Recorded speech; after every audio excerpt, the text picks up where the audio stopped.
já leva outra. Então, legal.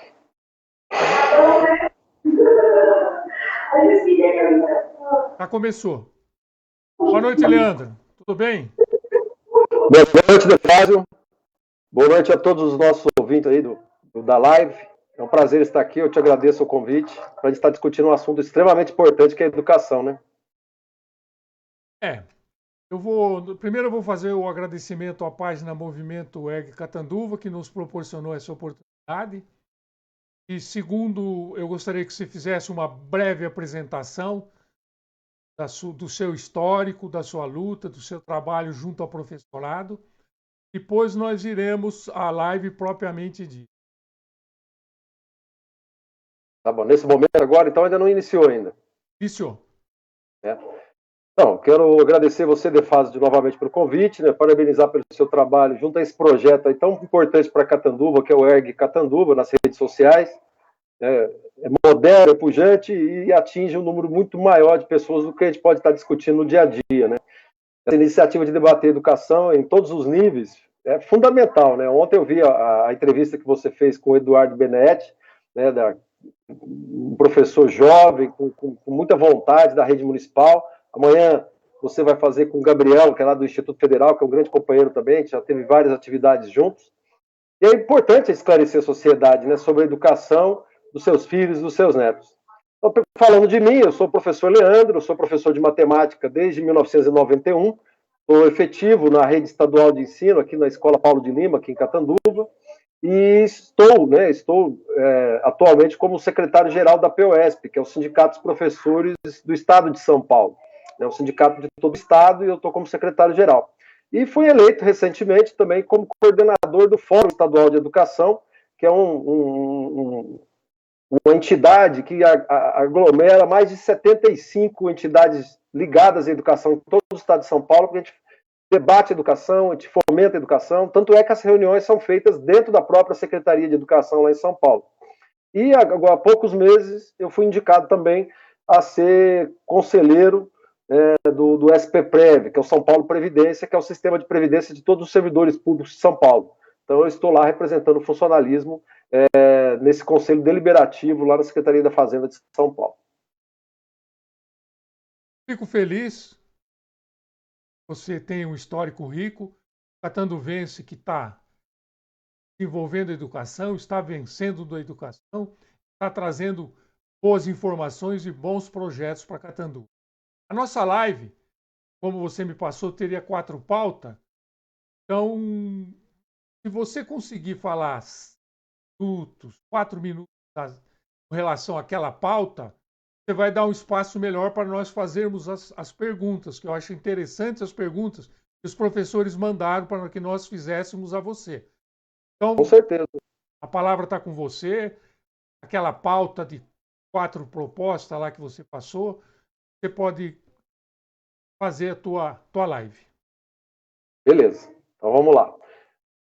Então, na conversa que eu tive com o Defásio sobre a educação que a gente está vivendo no Brasil nos últimos anos, né, e eu falei para ele que nós precisávamos estar discutindo um pouco aqui, para todos vocês que estão nos assistindo, o que nós vamos fazer na educação nesse período da pandemia, né, que é um momento único na sociedade mundial, e como vai ser o pós-pandemia, né?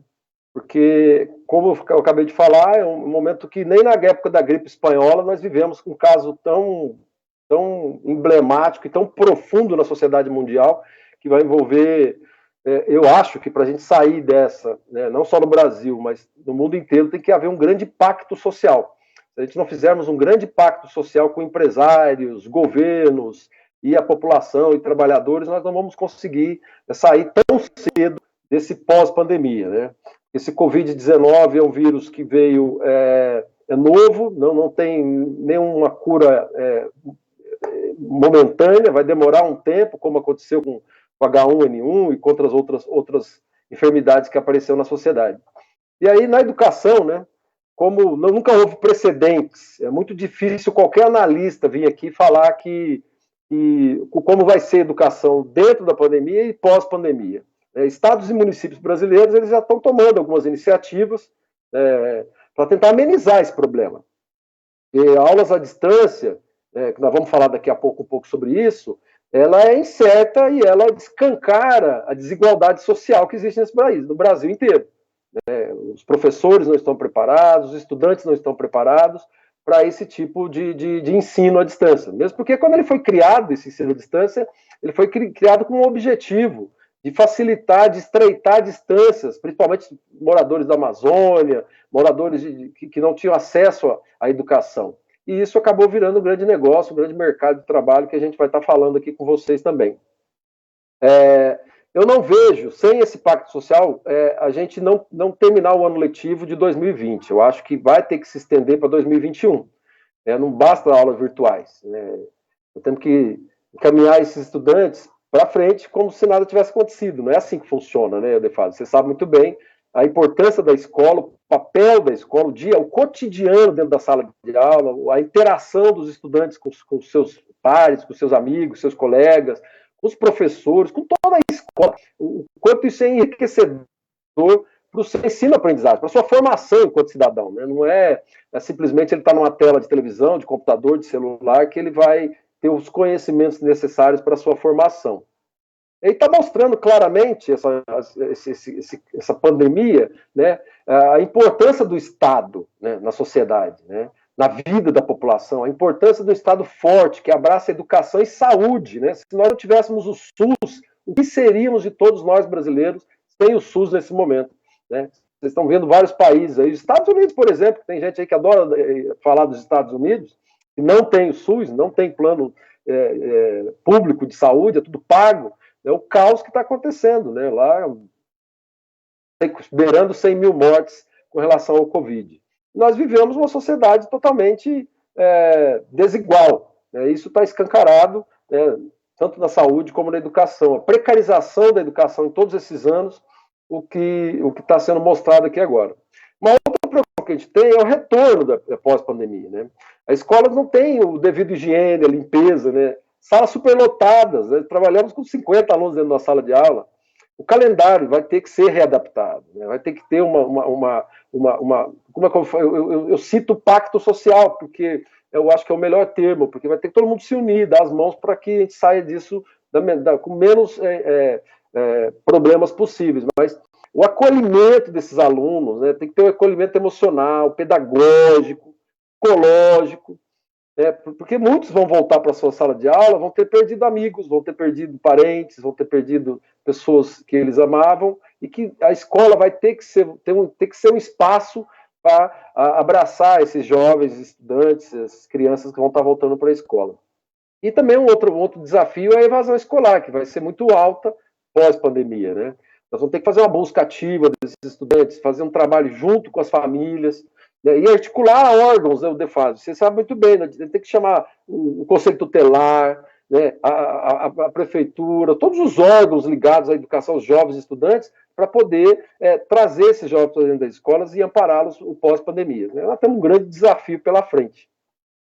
Já posso falar sobre o EAD, que é o próximo tema, ou vamos... Eu vou colocar aqui uma enquete que a POSP está fazendo. Isso, importante. Ela faz algumas perguntas. Vou deixar um pouquinho no... Você vai comentando. Perfeito. Como o Defásio mesmo disse, a POSP, que é o Sindicato dos Professores do Estado de São Paulo, fez uma reunião, né, uma ampla, tinha quase 800 pessoas, uma reunião virtual, né, nós estamos tendo essa prática nesse momento de pandemia, e foi definido que os moldes do EAD, do ensino à distância que está sendo implementado em São Paulo, ele é equivocado e ele escancara, como eu já falei, a desigualdade social. Né? Só para vocês terem ideia, 42% da população brasileira não tem computador em casa. 80% dos professores se sentem despreparados para dar aulas online, porque eles não foram preparados, capacitados para isso. Eles não tiveram uma formação específica, não sabem lidar com essas ferramentas, essas novas ferramentas. Isso prejudica muitos alunos mais vulneráveis, aqueles que não têm acesso a nada. Só para vocês terem ideia, esse centro de que o Estado de São Paulo implementou aí para tratar desse ensino à distância, está tendo um público de 25% a 30% dos estudantes. Apenas. É isso mesmo, 25% a 30% dos estudantes que estão tendo acesso a esse esse ensino à distância. Então, é muito desleal, é muito desigual você dar uma educação que está na Constituição Federal, é uma educação para todos, igualitária, e você está dando para uma parcela pequena da sociedade que tem mais condições, famílias mais estruturadas, que tem acesso à internet. Nem todo mundo tem acesso à internet. Então, esse projeto é um projeto meio equivocado da forma que está sendo conduzido pelo governo de São Paulo e por todos os governos do Brasil, né? Agora, o que você tem que entender, a nossa crítica contra o EAD, o ensino à distância, nós temos que abraçar as novas tecnologias, fato, a gente não é contra isso. Só que o ensino à distância ele tem que ser complemento. Ele não pode ser o fim. Ele não pode ser um ensino puro através do ensino à distância.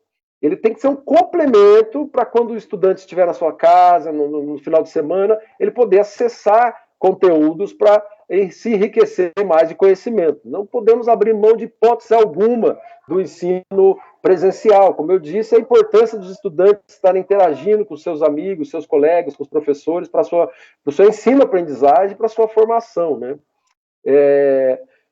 70% dos professores já estão sofrendo ansiedade de fase, né? Foi feita uma pesquisa recentemente, né? Eles estão tendo problemas emocionais, porque eles estão trabalhando muito mais horas na frente do computador, do celular, do notebook, porque eles vão para a escola e tem aquele número de aulas, 6 aulas, 8 aulas, 10 aulas. Agora eles estão ficando 10, 12, 14 horas na frente do computador, preparando aulas, sendo cobrado pelo governo, sendo cobrado pelos gestores, porque senão eles não recebem salário, se não estiver cumprindo aquelas horas. Então, é um negócio meio fictício, né?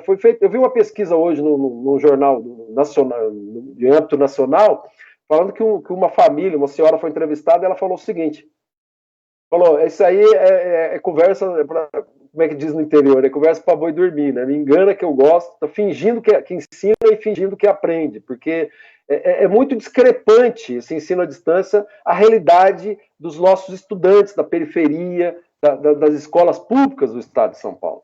Como eu disse, 42% não tem computador em casa, isso no Brasil como todo. E são 16 estados no Brasil, incluindo São Paulo, hein, gente? 16 estados brasileiros que estão usando esse ensino à distância como dia letivo. Isso é inaceitável, nós estamos vivendo uma pandemia, gente. Uma pandemia nunca vista na sociedade mundial. Tudo bem, tem que passar atividades por computador, atividades por celular, atividades pela TV, que é extremamente importante. A grande maioria das famílias, por mais empobrecidas que sejam, ainda tem TV, mais que computador, internet, celular. Né? Tem que ter rádio, tem que usar instrumentos que atingem o maior número de pessoas possíveis e mesmo assim não vai atingir. E isso tem que ser paliativo para esse momento de pandemia. Agora, 16 estados, incluindo São Paulo, usando esse centro de mídias aí, esse ensino à distância que eu acabei de falar, está atingindo apenas 30% dos alunos, 25% a 30% dos alunos. Fazer com que isso seja contado como dia letivo para chegar no final do ano e fechar o ano, não é assim que funciona, gente. Nós temos que ter um grande impacto social pós-pandemia, refazer um calendário escolar, vai se estender para o começo do ano que vem, sim, não vai ter jeito. A única preocupação é o terceiro colegial, porque ele vai prestar vestibular, esse tem que ter um olhar diferenciado. Os outros ensinos, do ensino fundamental, ele vai se estender para o ano que vem, senão ele vai ter um prejuízo muito grande na formação educacional daqui para frente.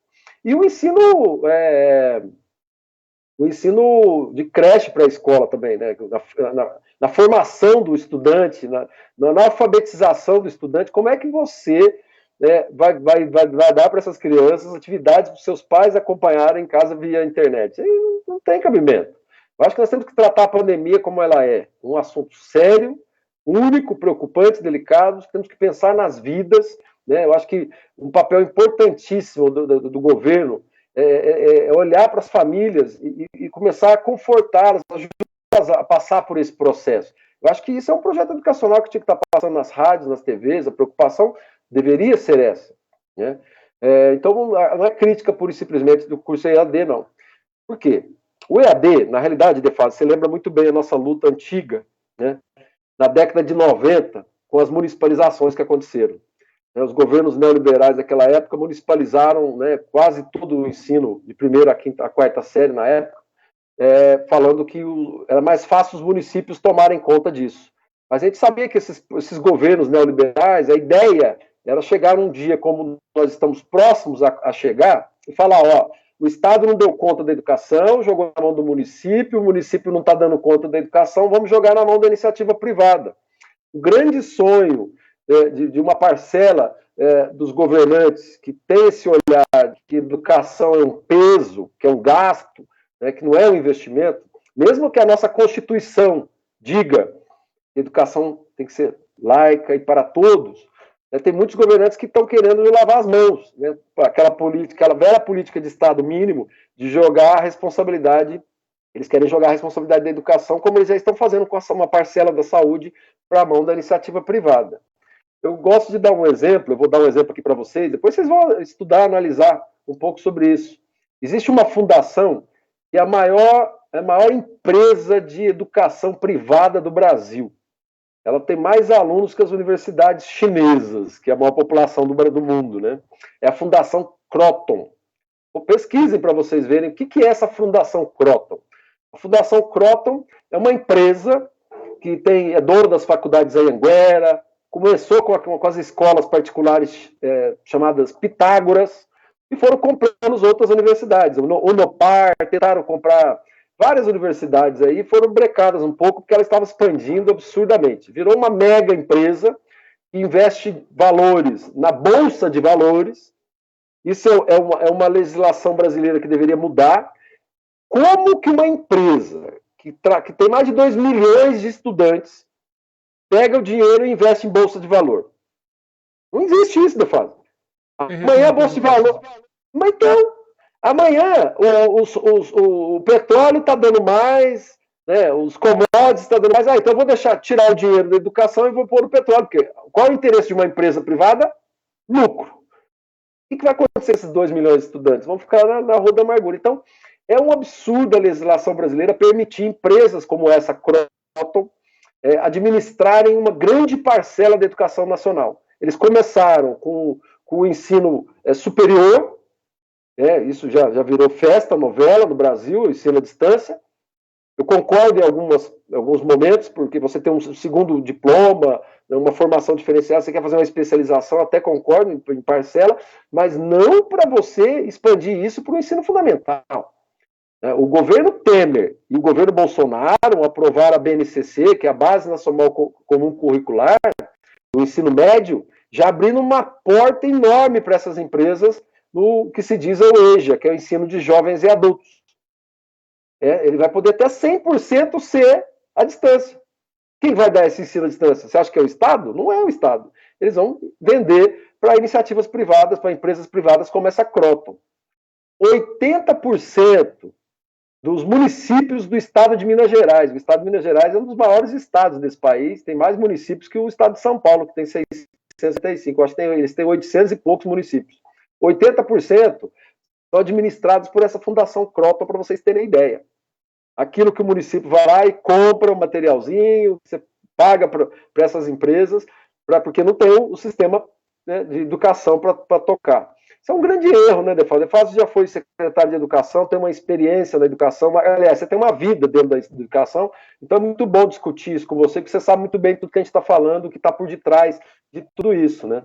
Então, o que nós sonhamos, né, utopicamente, seria um sistema único, articulado de educação. Não dá para ser um sistema único de saúde como é o de saúde, porque a educação é diferenciada, tem todas as suas nuances, município, vulnerabilidade, uma série de fatores que não dá para ser único, mas dá para ser articulado. Estados, município e federação, para fazermos uma educação de qualidade no Brasil. Nós tivemos muito avanço nos últimos anos. Pode falar, Defaz, pois não. Eu gostaria que a gente voltasse à questão daquela enquete da UESP, que ela estimula a participação de todos os professores do Estado. O professor não precisa dar o nome, ele só precisa dar o nome da escola. Eu vou colocar de novo aquilo lá, porque é importante Coloca a participação. Aí. Coloca que eu explico para o pessoal. Aqui a enquete.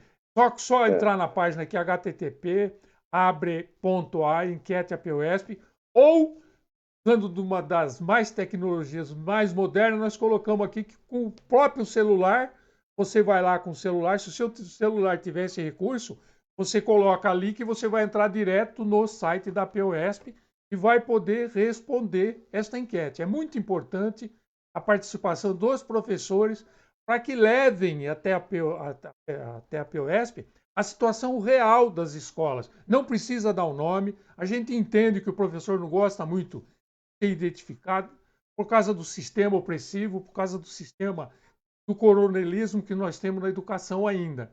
Mas é importante, se você quiser falar mais alguma coisa sobre isso, depois nós poderemos ir para a questão do Enem e do Fundeb, que é muito importante também. Porque, infelizmente, Helena, se nós dois pudéssemos conversar, passava um dia, uma noite, sei lá quanto tempo. Nossa, horas deliciosas de discutir educação. Mas, infelizmente, as pessoas começam a cansar, né? É assim, não.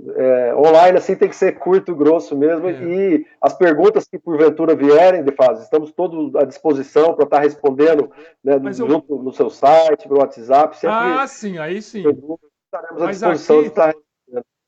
Aqui nós só vamos nos restringir a 3 perguntas. Você quer esclarecer mais alguma coisa dessa enquete?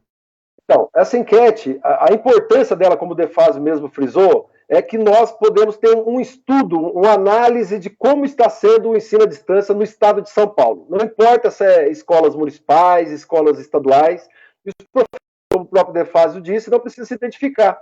Vocês vão ver, vão ter várias perguntas lá de como está sendo essa estrutura de EAD na sua região, na sua escola, para que a gente possa levantar, fazer uma grande tabulação de tudo isso, ter dados oficiais para chegar e discutir amplamente, junto à Secretaria de Educação Estadual e com todos os municípios do estado de São Paulo, caminhos, né, para poder sairmos dessa pandemia e o ensino à distância mostrar claramente dos problemas, das dificuldades e da amplitude da desigualdade social que isso traz, né, que vocês estão aí de casa, professores que estão nos assistindo, tenho certeza que estão passando por isso.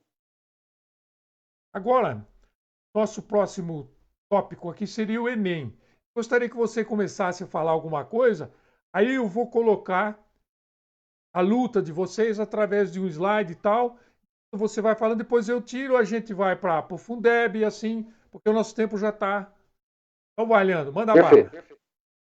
Ó, o Enem foi um grande avanço para a educação brasileira, né? Você democratizar a educação no ensino superior e, infelizmente, esse governo que a gente tem hoje, o governo federal, ele não... Com os 2 ministros da educação que ele colocou lá, um que era colombiano, que não sabia nem falar português, e agora o Weintraub, que também não conhece profundamente a educação, ele já fez contingenciamento, ele já está fazendo cortes nas universidades, em bolsas de estudo. Eles não têm um projeto, aliás, é um projeto, na realidade, né, precarizar a educação, isso é um projeto. Então, o Enem, ele insistiu para que as inscrições fossem abertas, ela vai se encerrar amanhã, essas inscrições, se eu não estou enganado, e nós fizemos um grande barulho com todos os movimentos sindicais, sociedade civil, pressionando senadores, deputados lá em Brasília, e conseguimos que os senadores votassem ontem o adiamento do Enem. E o governo, na hora que ele se viu acuado e que ele tinha perdido no Senado, né, porque depois ia para os deputados, o ministro da Educação já foi lá e falou, não, vamos adiar então para 60 ou 90 dias. Mas, na realidade, nós temos que adiar sem prazo definido. A gente não sabe até quando essa pandemia vai estar forte, como é que esses alunos vão estar estudando, se preparando. Aqueles que têm maiores condições socioeconômicas vão ter mais vantagens. E o Enem não é para isso. O Enem é para ser democrático, para que todos tenham as mesmas chances de entrar numa boa universidade federal, uma boa universidade estadual, ou qualquer outra faculdade que escolher para estudar. Então foi uma grande vitória esse Enem ser adiado. Esperamos que ele seja adiado há mais tempo, não só os 60, 90 dias, porque eu acho que ainda é pouco para atender esses estudantes. Eu faço parte do Fórum de Educação, como eu disse, e o Fórum de Educação ele é um dos que faz o acompanhamento e o monitoramento de uma outra grande conquista da educação brasileira, que foi o Plano Nacional de Educação e o Plano Estadual de Educação.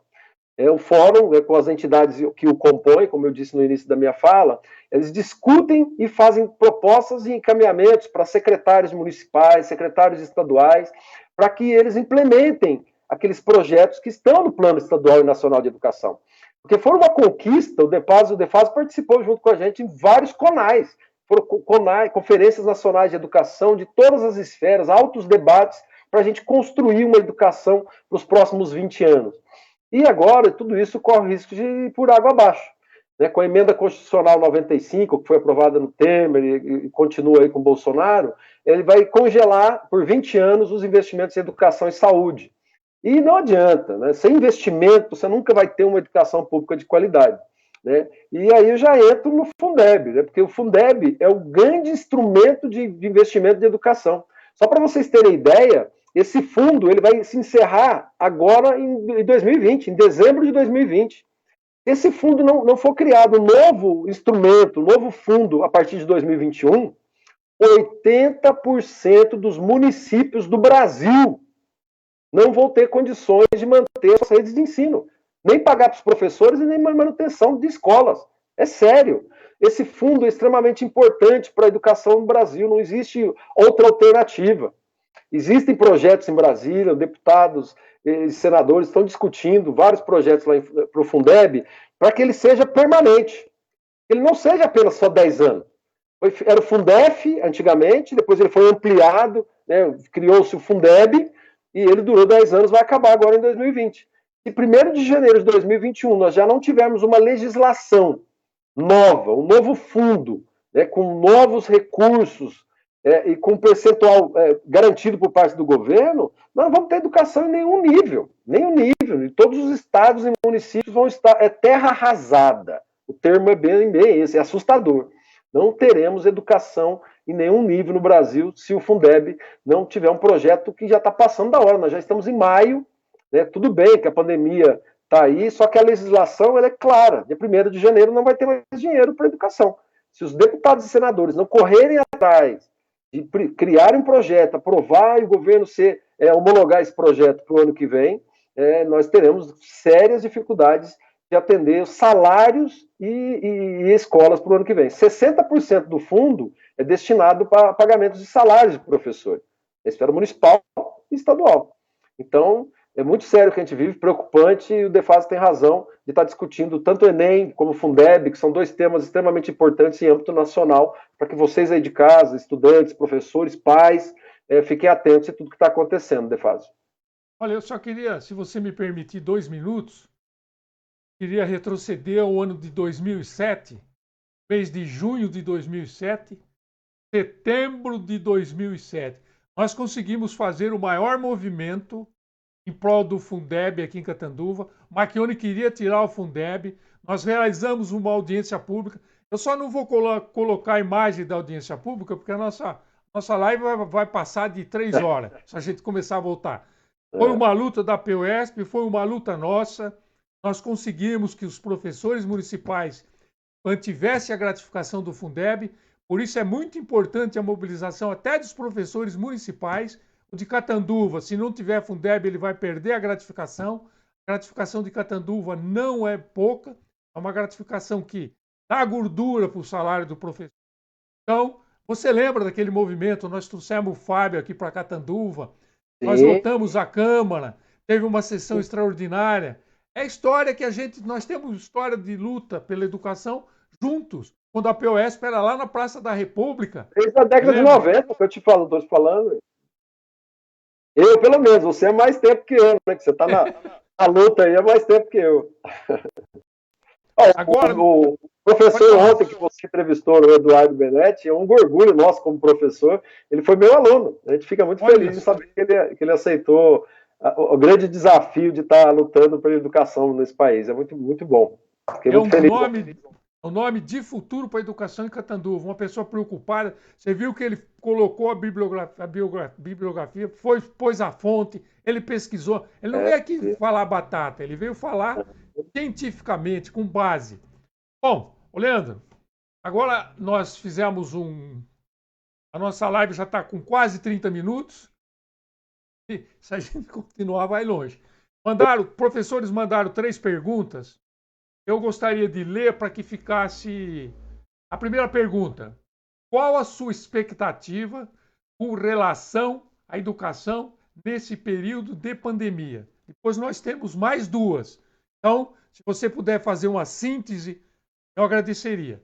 Quer que eu repita a pergunta?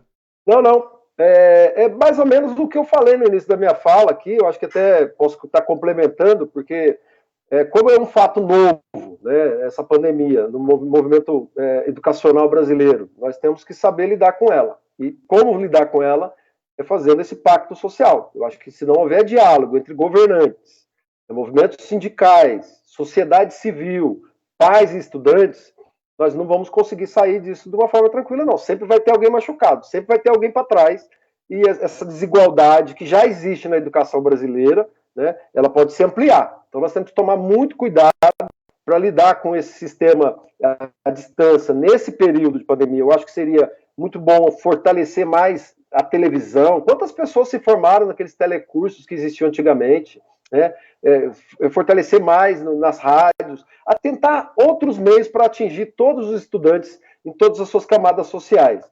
E como eu disse, pós-pandemia que é o preocupante, que pós-pandemia nós teremos que ter um amparo desses jovens para as escolas, emocional, psicológico, e as escolas têm que se reestruturar. Eu vi que na Coreia do Sul, essa semana, voltou às aulas, né? Os alunos totalmente equipados com todo o sistema de segurança, higiene, distanciamento, né? Salas com pouquíssimos alunos. Será que no Brasil nós vamos ter isso? Será que os nossos governantes já estão pensando nisso? Com salas com 40, 50 alunos, sendo que a estrutura geométrica da sala não comporta. Então, é um desafio que nós teremos todos e, se possível, em conjunto, né? Sair disso, como eu disse, de mão dadas para poder enfrentar esses desafios. Exatamente. Unidos, toda a sociedade unida, juntos para sairmos disso. Vamos para a segunda. A segunda eu achei interessantíssima a pergunta aqui. Qual seria um contraponto às aulas virtuais nesse tempo de pandemia? Qual seria um contraponto às aulas virtuais nestes tempos de pandemia? Interessantíssima pergunta. Gostaria que você, como você fez com a primeira, você fizesse uma síntese também. A tecnologia, como eu já falei, ela tem que vir para contribuir, né? Não para limitar, para destruir ou dificultar. E na formação, né, na formação do cidadão, na formação dos nossos jovens, das nossas crianças, dos nossos adolescentes, essa formação ela tem que ter critérios. Eu vou usar esse termo, porque como é que você vai dar aulas virtuais, como é que você vai dar ensino à distância, né, sem conhecer de fato a realidade daquele estudante, sem ter a proximidade daquele estudante, de saber sua realidade, suas necessidades, seus anseios, né? O professor, eu considero, nós escolhemos a Defaz essa profissão por ela ser tão linda, né? Porque é tão gratificante você ver os teus estudantes evoluindo na vida enquanto ser humano, sabendo que você contribuiu um pouquinho para aquilo, independente de ser perto do seu convívio familiar, né? Porque quando é um filho é uma coisa, quando você vê um estudante que passou por você, saber que você contribuiu com ele um pouquinho, né? O EAD, o ensino à distância, né? As aulas virtuais, elas precisam ter um olhar mais humano, humanizado. Por isso que eu falo, a gente não pode ampliar a desigualdade nesse momento. E o ensino à distância, ele está causando essa desigualdade. Como é que você pode dar o ensino à distância, sendo que 30% dos estudantes estão participando da aula? E participando daquele jeito, como a mãe disse numa entrevista hoje, que eu falei para vocês. Ela disse que é ensino para enganar, que está ensinando e está enganar, que está aprendendo. Então, é desafiante, né? O contraponto que eu acho que tinha que ampliar TVs mesmo, rádio, outros instrumentos, para atingir o maior número de possíveis e não transformar isso como dia letivo. Ter isso complemento para que depois a gente continue o ensino, aprendizado desses estudantes. Pedro, você me permite 1 minuto? Gostaria de defender as professoras.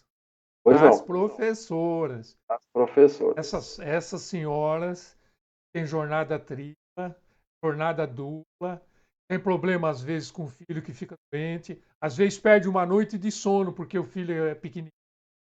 Essas professoras precisam ser valorizadas, A sociedade precisa defender essas profissões. São pessoas que têm uma luta, que têm uma vida ajustada à vida pessoal com o seu desenvolvimento na educação.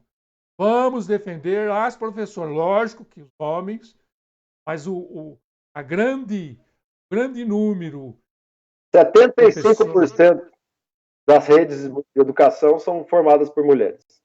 Agora vamos para a terceira e última. A terceira e última, o professor mandou aqui 2 perguntas. Como você já falou do Fundeb, se você fosse mais breve com relação ao Fundeb, depois a gente poderia fazer como fica a educação com relação ao plano estadual, nacional de educação.